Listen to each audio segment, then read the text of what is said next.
पान ध्यान साधना में सभी साधकों का स्वागत है। सभी को प्रणाम। ओम। आज की साधना के लिए किसी भी आसन में सहज होकर बैठ जाएं। आंखें कोमलता से बंद, हाथ ज्ञान मुद्रा में, गर्दन सीधी और सहज हो जाएं।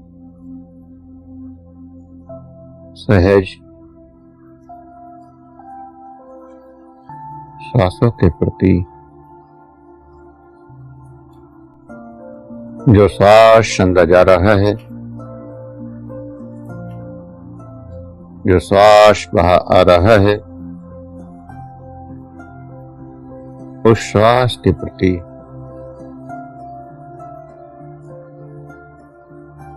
सहज हो जाएं।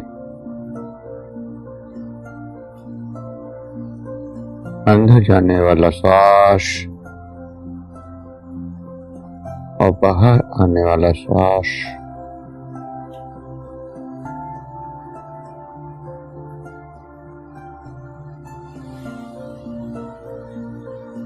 दोनों श्वासों का एहसास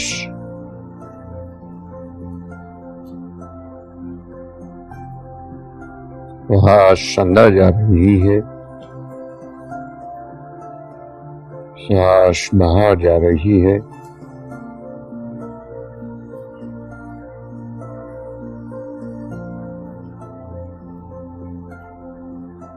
वही श्वासों के साथ आपका शरीर, आपके विचार, आपके भाव शांत होते जा रहे हैं।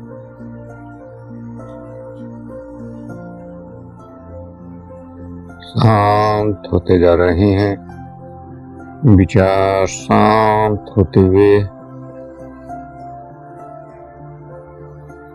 सही शांत होता हुआ और श्वास के ऊपर का बिंदु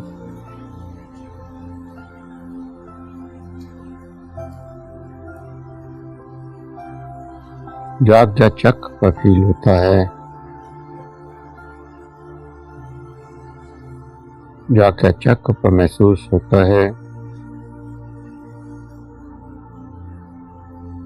उस बिंदु पर ध्यान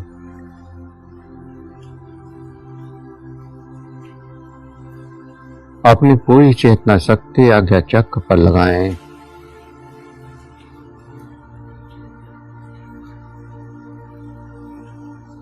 आज्ञा चक्र जहाँ तिलक लगाया जाता है, बिंदी लगाई जाती है, उस बिंदु पर अपनी चेतना शक्ति को ले जाएं।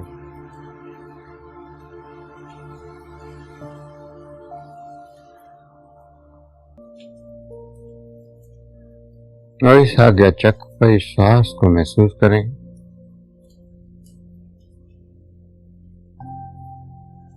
श्वास अंदर गया, बाहर आया, तो अंदर जाने वाला श्वास भी आज्ञा चक्र को स्पर्श करता है और बाहर जाने वाला श्वास भी आज्ञा चक्र को स्पर्श करता है।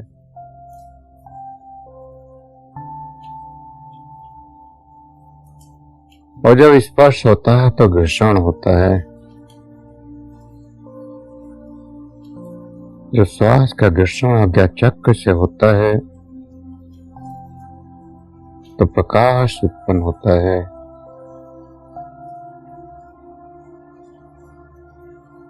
आज्ञा चक्र से लेकर सहस्रार चक्र तक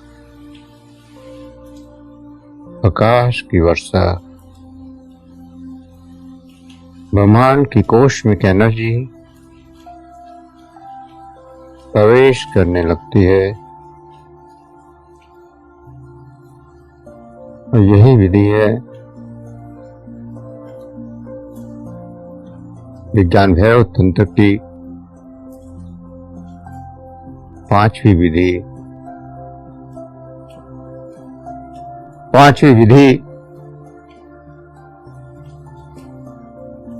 आज्ञा चक्र में इस श्वास के घर्षण से जो प्रकाश उत्पन्न होता है, इस ब्रह्मांड की ऊर्जा का जो प्रवेश होता है, उसका एहसास। कॉस्मिक एनर्जी को हजारों बार आपने सहसा चक्र से अंदर प्रवेश होते हुए देखा है, अनुभव भी किया है और सहस्त्रार चक्र में इस प्रकाश को महसूस भी किया है।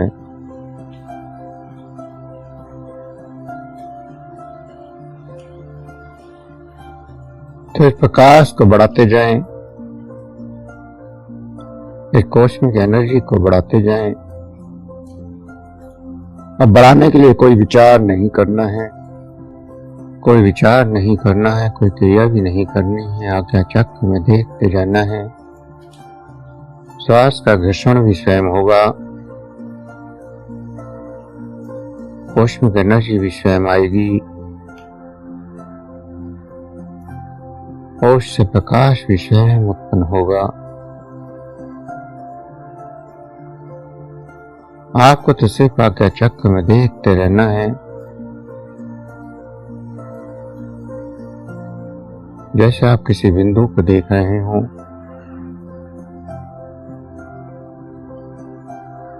सिर्फ देखते जाना है।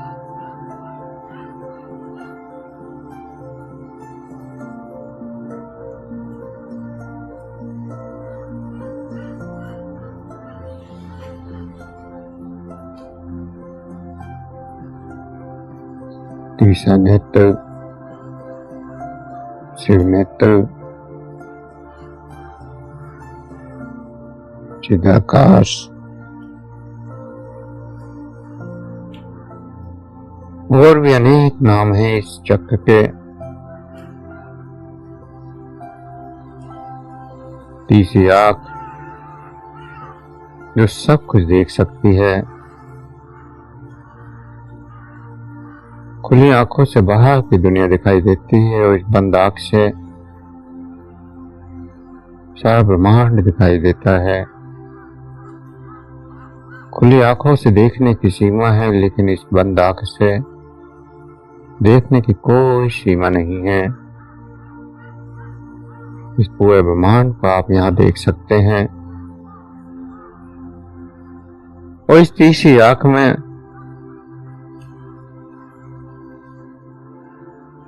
एक चेतना के समस्त जन्मों को भी देखा जा सकता है, समस्त जन्मों को भी जाना जा सकता है। और इसी प्रकार इस तीसरी आंख में जब से सृष्टि बनी,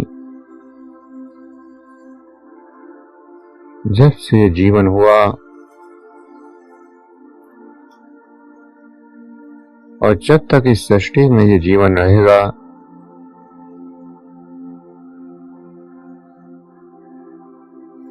उसको भी देखा जा सकता है।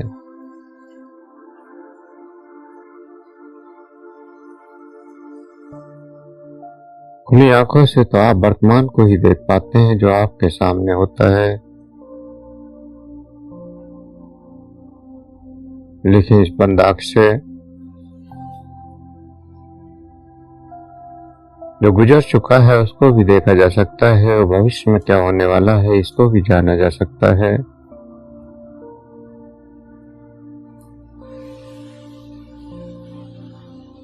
तो साधना करते करते जब यहाँ पहुंचते हैं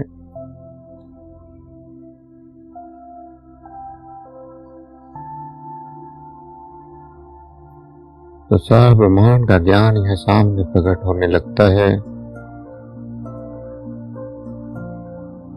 अनंत जन्मों के दृश्य आपको यहाँ प्रकट होते हुए दिखाई देते हैं। अनंत जन्मों के दर्शन भी यहाँ होते हैं, अनेक रूपों के दर्शन भी यहाँ होते हैं।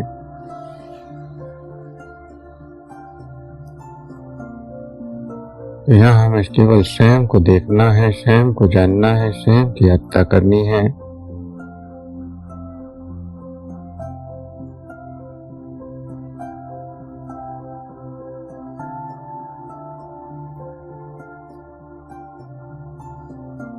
तो इस प्रकाश में स्वयं को देखें, स्वयं का एहसास करें जो भी अनुभव हो, और ये प्रकाश लगातार बढ़ता चला जाए। कॉस्मिक एनर्जी लगातार सहसा चक्र में प्रवेश करती चली जाए, प्रकाश बढ़ता चला जाए और अपनी चेतना शक्ति को आज्ञा चक्र में रोक कर रखें।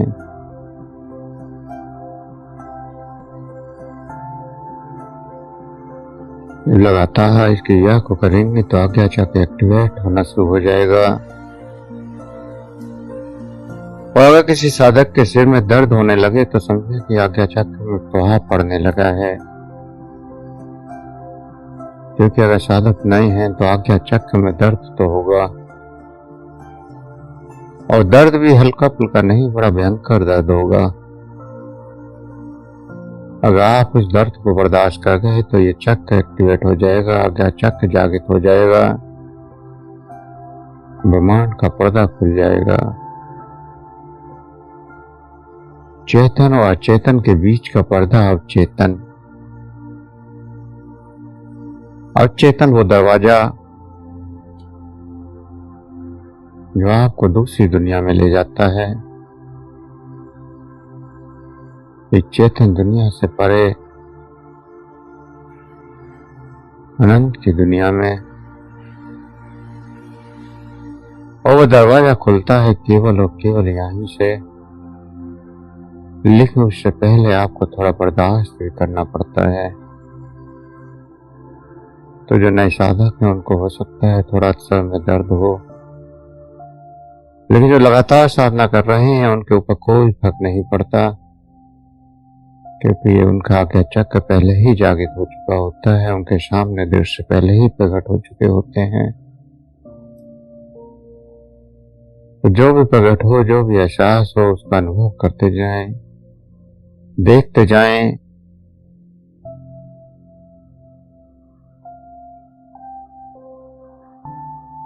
ये बिंदु एक मैग्नेट की तरह कॉस्मिक एनर्जी को अपने अंदर खींचता है। जो आप इसकी ओर देखते हैं, इसकी ओर रुकते हैं, और जब ब्रह्मांड की ऊर्जा को पूरी ताकत से अपने अंदर खींचता है तो मस्तिष्क में प्रेशर पैदा होता है, और प्रेशर कई बार काफी भयंकर भी होता है। तो इसकी चिंता ना करें, जैसे ही आप चेतना में वापस आएंगे तो वो दर्द भी खत्म हो जाएगा। और कुछ पाने के लिए कुछ तो संघर्ष करना ही पड़ता है। तो जीवन में जो भी हो रहा है उसका एहसास करते जाएं। पूरी चेतना शक्ति आज्ञा चक्र में रोक कर रखें। श्वासों का घर्षण स्वयं हो रहा है तो श्वासों को भी ध्यान देने की जरूरत नहीं है, लेकिन क्योंकि ये प्रकाश श्वासों के घर्षण से ही ये ऊर्जा जागृत हो रही है, इसलिए इसे भी श्वासों की क्रिया से जोड़ा गया है कि ये श्वासों की क्रिया है। क्योंकि श्वासों के बिना तो ऊर्जा जागृत हो ही नहीं सकती।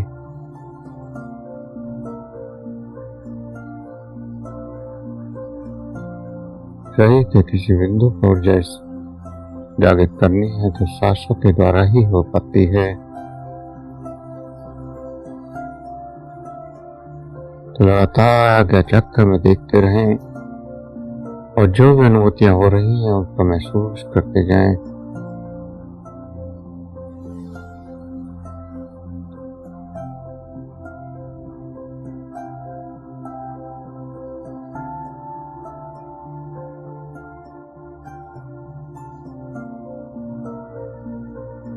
जो लगातार आप उसको देखते हैं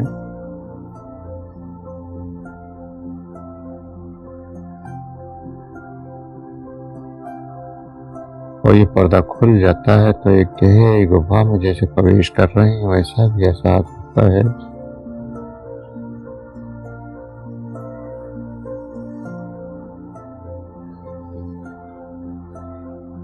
अनेक कलर भी यहाँ मिल सकते हैं, अनेक देवी देवता भी यहाँ मिल सकते हैं,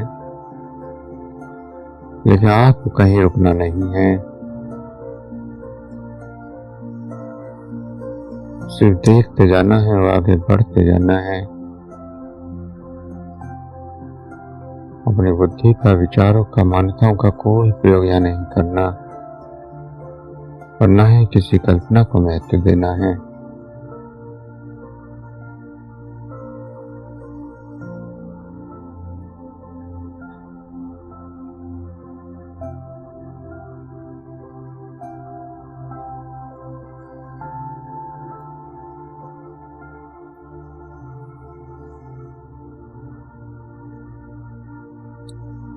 संसार की किसी भी विधि को किया जाए,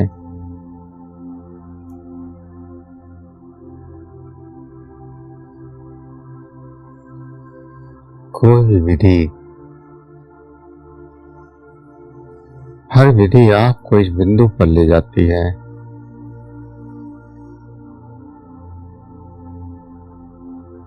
चाहे क्रिया किसी भी तरह की क्यों न की जाए।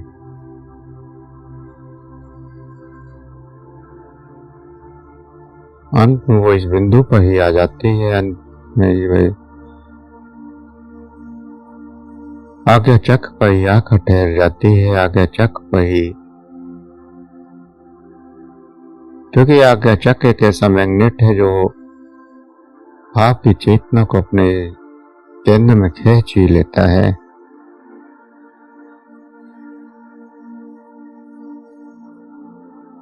जितना ज्यादा गहरे ध्यान में उतरते हैं उतना ही ज्यादा चक्र अपने आप ये खींचने लगता है। अगर हम आज्ञा चक्र पर ध्यान भी ना दें तो भी एक चक्र आपको अपने ओर खींच ही लेगा। कि विधि तो है केवल एक प्रयास कि जल्दी से आज्ञा चक्र एक्टिवेट हो जाए, जल्दी से आज्ञा चक्र जागृत हो जाए। इसलिए इस बिंदु पर ध्यान देते हैं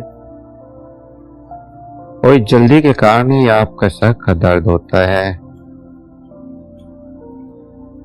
नहीं तो सहजता से भी आप करते जाएंगे तो कोई विशेष प्रेशर नहीं पड़ता और आज्ञा चक्र एक्टिवेट भी हो जाता है। लेकिन इसमें थोड़ा ज्यादा समय लगता है, हो सकता है कि वर्षों में जागृत हो जाए और हो सकता है कि पूरा जन्म निकल जाए फिर भी ना हो।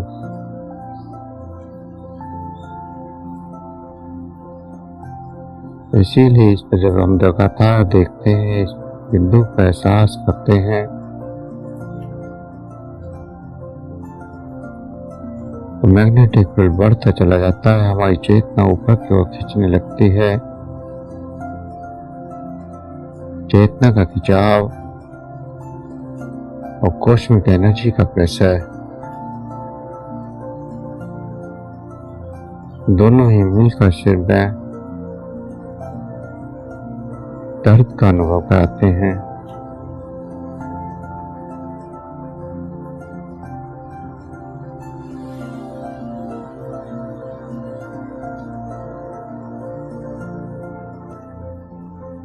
इसलिए दर्द से विचलित नहीं होना है। दर्द कितना भी क्यों ना हो, आपको सिर्फ आज्ञा चक्र में देखते रहना है। ऊर्जा कितनी भी क्यों ना बढ़ जाए, आपको घबराने की जरूरत नहीं है,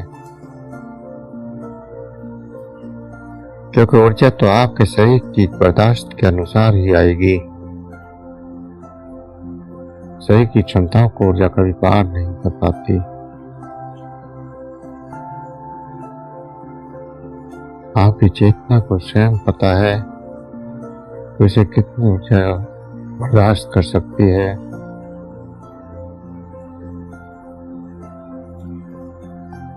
तो लगातार जो ऊर्जा बढ़ती जाए और जो कुछ भी घटित होता जाए उसका अनुभव करते जाए। अनुभव, स्वयं का अनुभव, स्वयं का दर्शन, स्वयं का अनुभव, स्वयं की अनुभूति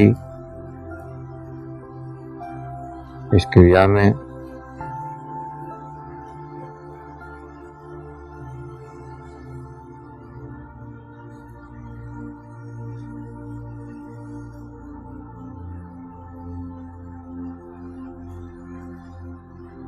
और जिस पल इसकी जागृति हो जाएगी, दृश्य आपके सामने एक फिल्म की तरह चलने लगेंगी। जैसे आप सपने देखते हैं,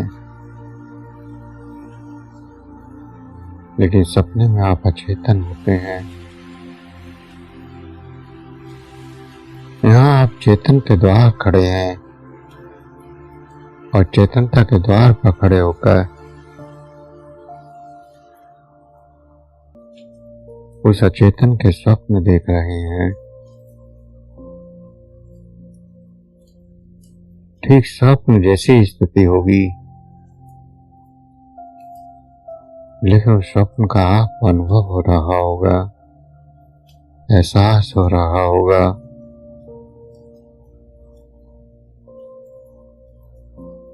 जागृत अवस्था में स्वप्न जैसी स्थिति, लेकिन जरूरी है शरीर से बना रहे, शरीर में कोई हलचल नहीं करनी। शरीर एक ही स्थिति में पत्थर के समान पड़ा रहे।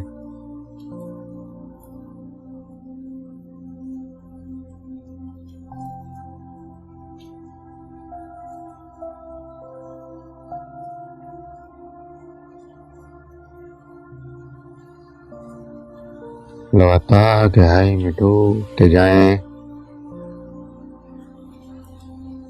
लगातार गहराई में डूबते जाएं।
लगातार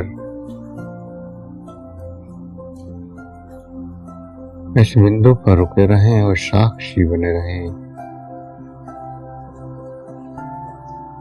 जितना इस बिंदु पर साक्षी बनते जाएंगे, उतना ही गहराई में उतरते चले जाएंगे।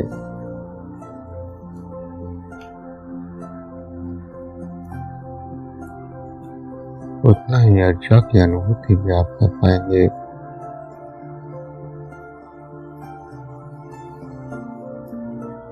शरीर की संवेदनाओं का भी एहसास करते हुए जाएं।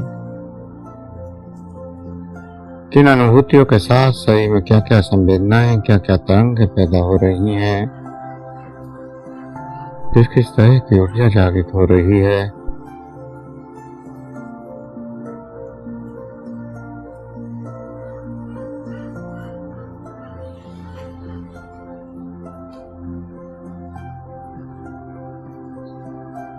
जो श्वास अंदर जाता है,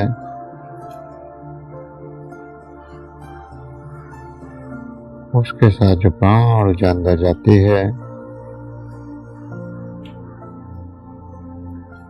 जिससे पूरा शरीर चल रहा है और हर बिंदु तक जाती है, वो प्राण ऊर्जा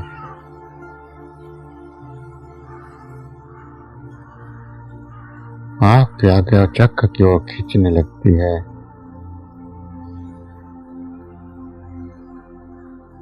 जब आज्ञा चक्र पर ठहर जाते हैं तो प्राण ऊर्जा का खिंचाव आज्ञा चक्र की ओर हो जाता है। श्वास तो नीचे जाती है, लेकिन प्राण ऊर्जा ऊपर ठहर जाती है। प्राण ऊर्जा यहीं पर रुक जाती है।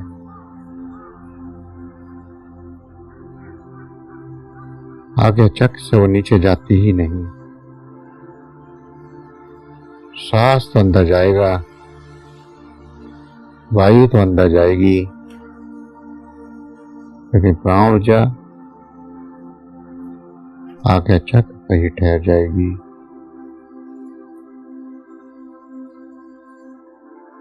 और इसलिए गहरे साधकों को केवल यह अनुभव होता है कि आज्ञा चक्र में ही प्राण चल रहा है, आज्ञा चक्र तक ही सांस जा रही है।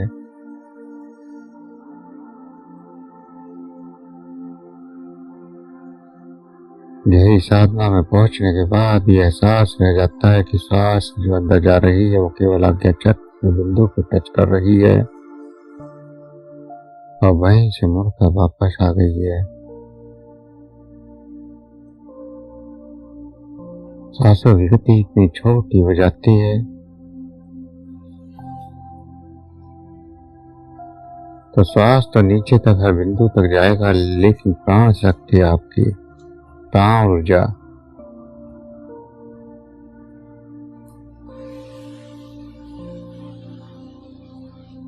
आपके आज्ञा चक्र तक रुकी रहेगी।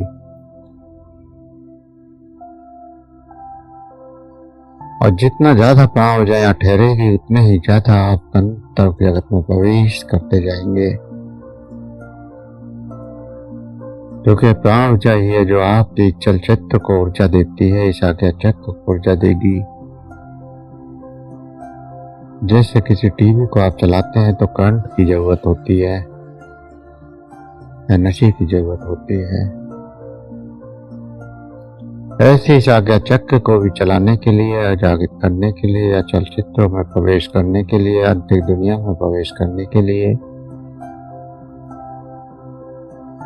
इस प्राण ऊर्जा की जरूरत होती है।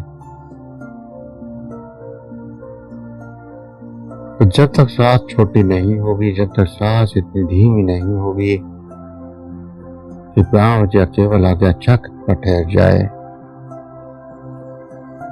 तब तक ये चक्र जागृत नहीं होगा, न ही चक्र की अनुभूति होगी। और साधारणतः अगर ध्यान में आप बैठते हैं तो लगभग 45 मिनट बाद ही ये स्थिति बन पाती है। अगर आप 45 मिनट तक बिना हिलाए डुले, शरीर में किसी प्रकार की बिना हलचल किए हुए केवल आप बैठ जाएं,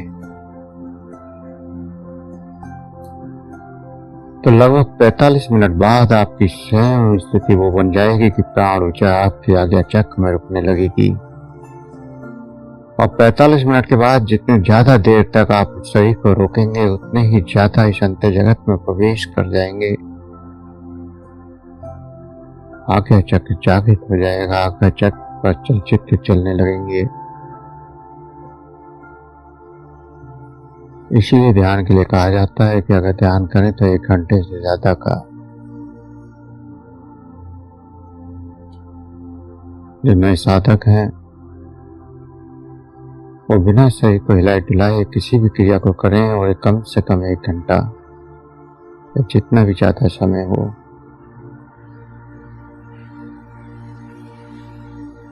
और पुराने साधु तो फिर एक क्षण में इस बिंदु पर पहुंच जाते हैं, अपनी सांसों को एक क्षण में यहाँ रोक लेते हैं और एक क्षण में आज्ञा चक्र में प्रवेश कर जाते हैं।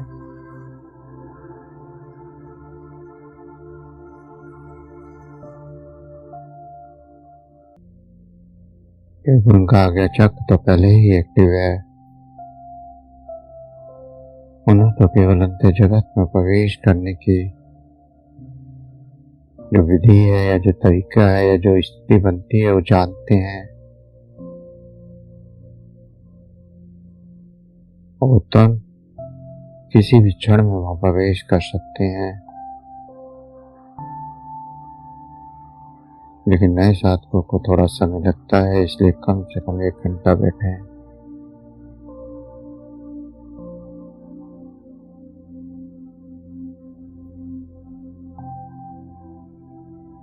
लगातार अनुभव करते जाएं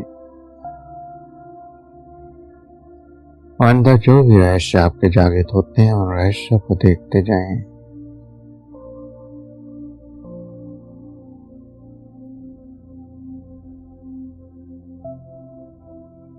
और इस प्राण ऊर्जा से, इस प्राण एनर्जी से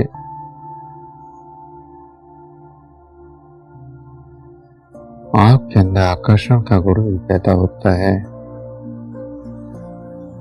आपके चेहरे पर तेज प्रकट होने लगता है। आपके शरीर के चारों तरफ एक मैग्नेटिक फील्ड पैदा होने लगता है।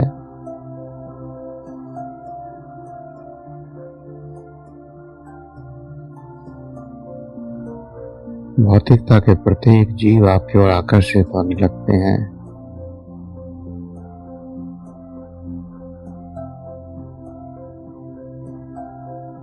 जब आप ध्यान करने बैठते हैं और अगर आपके आसपास मक्खी या मच्छर हैं तो वो भी आपकी ओर आकर्षित होना शुरू हो जाते हैं। आप देखेंगे जब आप ध्यान में बैठते हैं तो आसपास के मच्छर, मक्खी, कोई भी कीड़ा या फिर आपके घर में आपने कुत्ता पाल रखा है और वो खुला हुआ है तो वो भी आपके पास आके बैठ जाएगा। ये कोई भी जानवर आपने पाल रखा है वो आपके आसपास ही आकर बैठ जाएगा। और इसी प्रकार संसार के प्रत्येक मनुष्य आपको आकर्षित होने लगते हैं। जब आप जाते हैं तो जिससे मिलते हैं वह आपके आकर्षण में मोहित हो जाता है।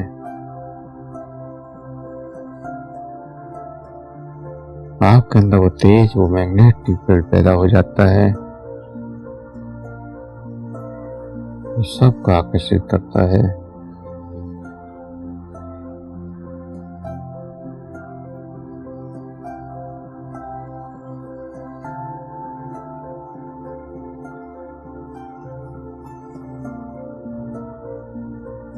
लगातार आज्ञा चक्र में देखते रहें ज्ञान भैरव तंत्र की 5वीं विधि।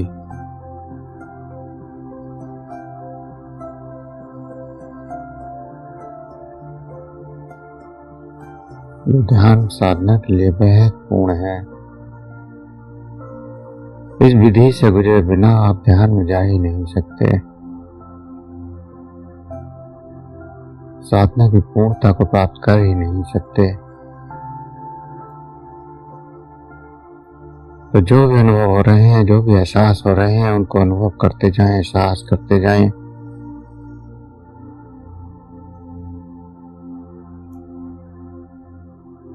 और इस प्राण ऊर्जा के प्रभाव को आप देख भी, अनुभव भी कर पाते हैं, देख भी पाते हैं। और आपके अंदर ये प्राण ऊर्जा बढ़नी शुरू हो जाती है तो आपके आसपास रहने वाले लोग खुश होने लगते हैं, आनंदित होने लगते हैं।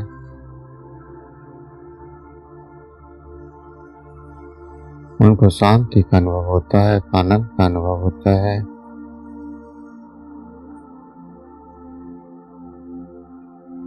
और अगर ये ऊर्जा निर्मल हो जाए, जैसे जब शरीर बीमार होता है तो ये शरीर में ऊर्जा निर्बल होनी शुरू हो जाती है, प्राण शक्ति कमजोर होनी शुरू हो जाती है।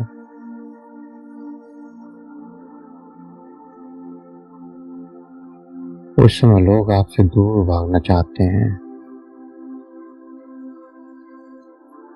क्योंकि आपका मैग्नेटिक फील्ड कमजोर होता जा रहा है।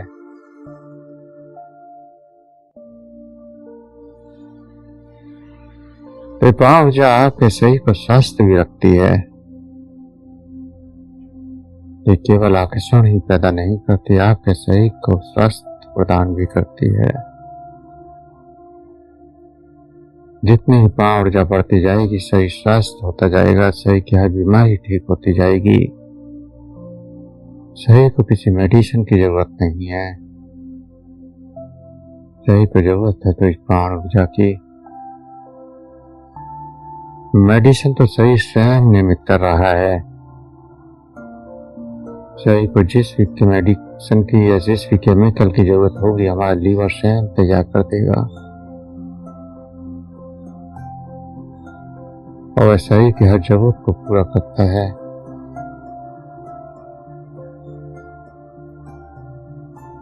तो हमें तो केवल अपनी प्राण ऊर्जा का एहसास करना है, जो ऊर्जा बढ़ रही है उसका अनुभव करना है। तो इस विधि में आप शारीरिक स्वास्थ्य भी पाते हैं, मानसिक स्वास्थ्य भी पाते हैं और आत्मिक स्वास्थ्य भी पाते हैं। भौतिकता में सुख भी पाते हैं क्योंकि चारों तरफ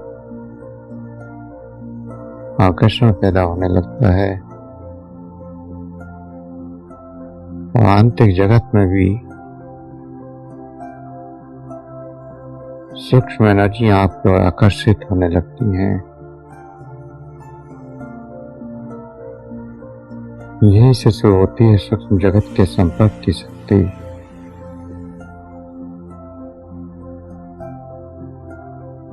आपके आसपास अनेक सूक्ष्म ऊर्जाएं प्रवेश करने लगते हैं, आसपास प्रकट होने लगती हैं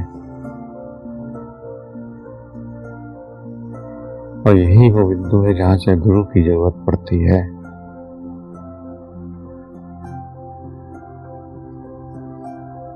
बिना किसी जानकार के आप इस रास्ते पे यहाँ से आगे नहीं जा सकते जब तक कोई गुरु, कोई मास्टर, कोई टीचर ना हो। और टीचर ही वो जो अनुभवी हो, केवल सुने सुनाई बातों का बताने वाला या केवल कागजी किताबी ज्ञानों वाला ना हो। नहीं तो वो तो खुद तो डूबेगा ही, आपको भी डुबा देगा।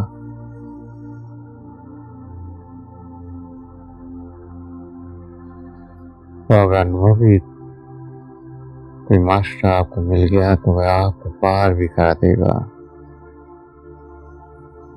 इस दुनिया से पार, इस संसार से पार।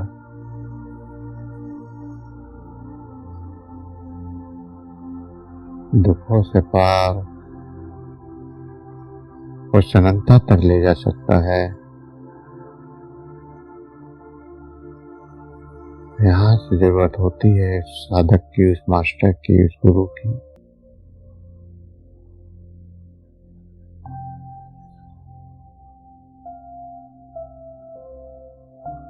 जो अनुभूतियां हो रही हैं लगातार करते जाएं।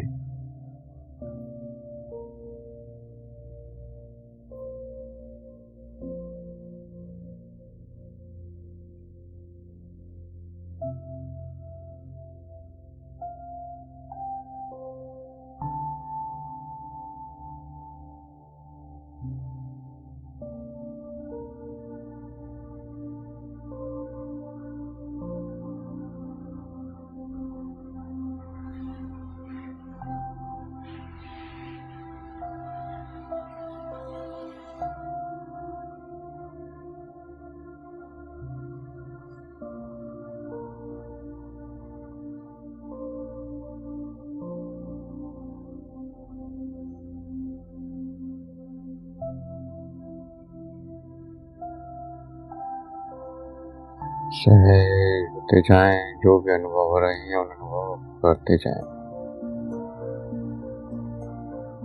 कोई हलचल नहीं, कोई क्रिया नहीं, कोई प्रतिक्रिया नहीं।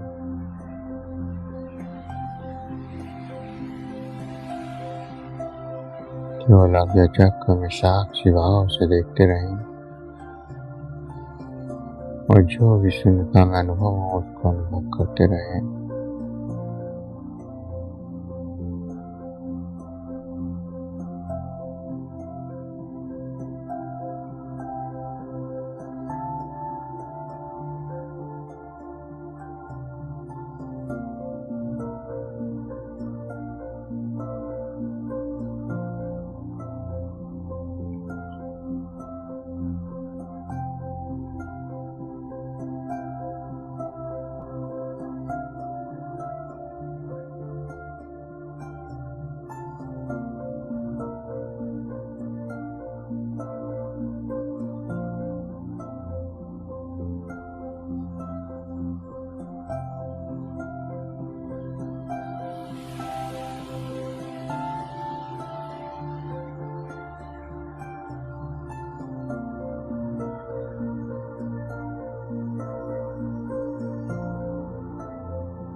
और जो भी अनुभव हो रहे हैं उन अनुभवों का एहसास करते हुए धीरे धीरे चेतना में वापस आने के लिए तैयार हो। शरीर का एहसास करें, सांसों का एहसास करें।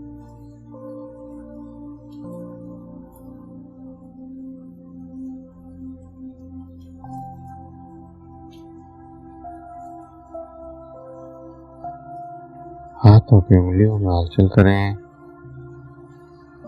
हथेलियों पर रब करें, गर्म करें, आंखों पर लगाएं, चेहरे पर लगाएं और धीरे धीरे आंखें खोलते हुए चेतना में वापस आ जाएं।